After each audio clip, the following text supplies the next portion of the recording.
ഇപ്പോൾ ചൂടോ വെയിലോ ഒന്നുമല്ല പ്രശ്നം. പൂരം ആസ്വദിക്കണം, പൂരത്തിൽ അലിയണം, അങ്ങനെ വർണ്ണാഭമായ ചില കാഴ്ചകൾ കേൾക്കണം, നാദവിസ്മയങ്ങൾ ആസ്വദിക്കണം, അനുഭവിക്കണം, അതിൽ അലിഞ്ഞു ചേരണം. അതാണ് പൂരത്തിൻ്റെ ഏറ്റവും പ്രധാന മോട്ടീവ് എന്ന് പറയുന്നത്.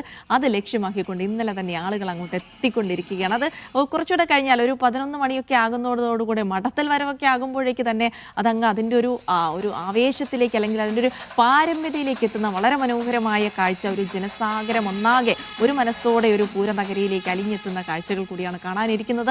ടി നന്ദഗോപാൽ കൂടിയുണ്ട്. നന്ദഗോപാലിലേക്ക് കൂടിയാണ്. നന്ദഗോപാൽ, അപ്പോൾ തെക്കേ ഗോപുര നടക്കടുത്താണ് നിൽക്കുന്നത് എന്ന് തോന്നുന്നു. ഇതിൽ ഏറ്റവും പ്രധാനം ഘടകപൂരങ്ങളുടെ വരവ് തന്നെയാണ്. കാരണം രാവിലെ മുതൽ വരുന്ന ഘടകപൂരങ്ങൾ, അത് കണ്ടു നൽകുന്ന കാഴ്ച, നയനാനന്ദകരമായ കാഴ്ചകളൊക്കെ സമ്മാനിച്ചുകൊണ്ട്, പ്രത്യേകിച്ച് ഒരുപാട് ഐതിഹ്യങ്ങൾ കൂടിയുണ്ട്. വടക്കുംനാഥൻ്റെ 4 വശത്തും കാവലിരിക്കുന്നത് ഭഗവതിമാരാണെന്നുള്ള കുറേ സങ്കല്പങ്ങളൊക്കെ ഉണ്ട്. അപ്പോൾ ഇപ്പോൾ എവിടെ എത്തി നിൽക്കുന്നു എഴുന്നള്ളിപ്പ്?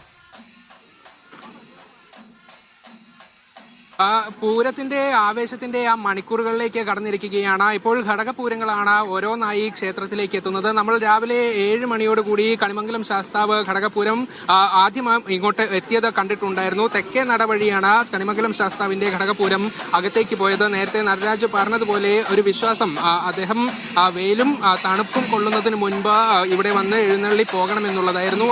അങ്ങനെ ആ ഘടകപൂരം അവിടെ എഴുന്നള്ളി മേളം കഴിഞ്ഞ് കണിമംഗലം ശാസ്താവ് അവിടെ നിന്നും തിരികെ പോയിട്ടുണ്ട്. ഇപ്പോൾ കാരമുക്ക് ദേശം ഇവിടെ തെക്കേ പടിഞ്ഞാറേ നട വഴി ഈ വടക്കുംനാഥന്റെ ക്ഷേത്രത്തിലേക്ക് എത്തിക്കൊണ്ടിരിക്കുകയാണ്. തൊട്ട് പിന്നാലെയായി ചെമ്പുക്കാവ് ദേശവും പനമുക്കുംപള്ളിയും ലാലൂരും ചൂരക്കാട്ടുകാവും അയ്യന്തോളും ഉൾപ്പെടെ നെയ്തലകാവും ഉൾപ്പെടെയുള്ള ഓരോ ഘടകപൂരങ്ങളും ഇവിടേക്ക് എത്തിക്കൊണ്ടിരിക്കുകയാണ്. അതിൽ തന്നെ ഏറ്റവും പ്രധാനപ്പെട്ട കാര്യം, ഞാനിപ്പോൾ നിൽക്കുന്ന ഈ തെക്കേ ഗോപുര നട വഴി സാധാരണയായി ഓരോ ഘടകപൂരങ്ങളും പുറത്തേക്ക് പോവുകയാണ് ചെയ്യുക. അവിടെ ഈ കണിമംഗലം ശാസ്താവിൻ്റേത് മാത്രമാണ് അകത്തേക്ക് കടന്നു പോവുക. പക്ഷേ നമ്മൾ ഈ ദൃശ്യങ്ങളിലേക്കൊക്കെ ഒന്ന് കണ്ടു കഴിഞ്ഞാൽ ഇവിടെ ആളുകളൊക്കെ കൂടി നിൽക്കുകയാണ്. നല്ല തിരക്ക് ഈ ഭാഗങ്ങളിലൊക്കെ ഈ ഘട്ടത്തിൽ അനുഭവപ്പെടുന്നുണ്ട്. ഇതിന് പ്രധാനപ്പെട്ട ഒരു ഘടകം എന്ന് പറയുന്നത് തെച്ചിക്കോട്ടുകാവ് രാമചന്ദ്രനെ കാണുക എന്ന് പറയുന്നതാണ്. സാധാരണയായി എല്ലാ വർഷവും കുറെ വർഷം മുൻപ് വരെ തെച്ചിക്കോട്ടുകാവ് രാമചന്ദ്രനായിരുന്നു പൂരവിളംബരം നടത്തിയിരുന്നത്. അത് പ്രത്യേകമായി ഈ ആനയെ കാണുന്നതിന് വേണ്ടി ആളുകളൊക്കെ തലേ ദിവസം തന്നെ ഇവിടെ കൂടിയെത്തുന്ന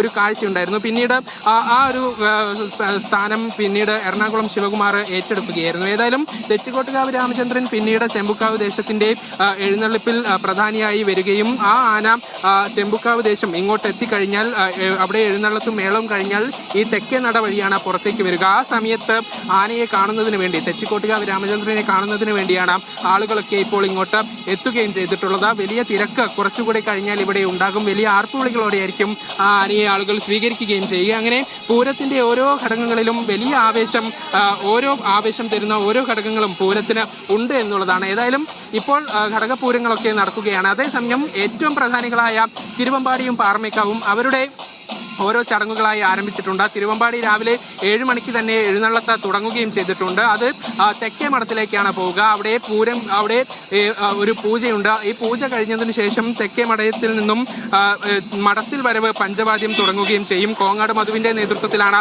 മഠത്തിൽ വരവ് പഞ്ചവാദ്യം നടക്കുകയും ചെയ്യുക.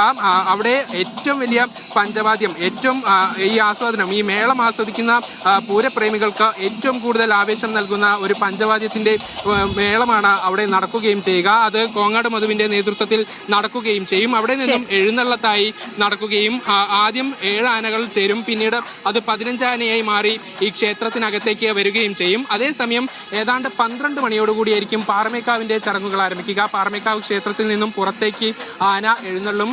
പുറത്ത് കിഴക്കൂട്ട് അനിയന്മാരുടെ നേതൃത്വത്തിലുള്ള മേളം നടക്കുകയും ചെയ്യും. അവിടെ ഒരു പ്രത്യേകത എന്ന് പറയുന്നത്, നമ്മൾ സാധാരണയായി ഈ തെക്കേ ഗോപുര നടയുടെ അങ്ങനെ ഘടകപൂരങ്ങളുടെ വരവൊക്കെ അവിടെ ഉണ്ട്. അങ്ങനെ മനോഹരമായ കാഴ്ചകളൊക്കെ സമ്മാനിച്ചുകൊണ്ടിരിക്കുന്നു. ഇനി ഒരു 11 മണിയാകുമ്പോഴേക്ക് കൂടെ മഠത്തിൽ വരവ് കൂടിയുണ്ട്. അപ്പോൾ അതിനായൊക്കെയുള്ള ഒരു കാത്തിരിപ്പാണ്. പൂരപ്രേമികൾ പൂരനഗരിയിലേക്ക് ഇങ്ങനെ ഒഴുകി എത്തിക്കൊണ്ടിരിക്കുകയാണ് എന്നുള്ള അന്നുകൂടെയാണ് നമ്മുടെ റിപ്പോർട്ടർമാർ പറയുന്നത്.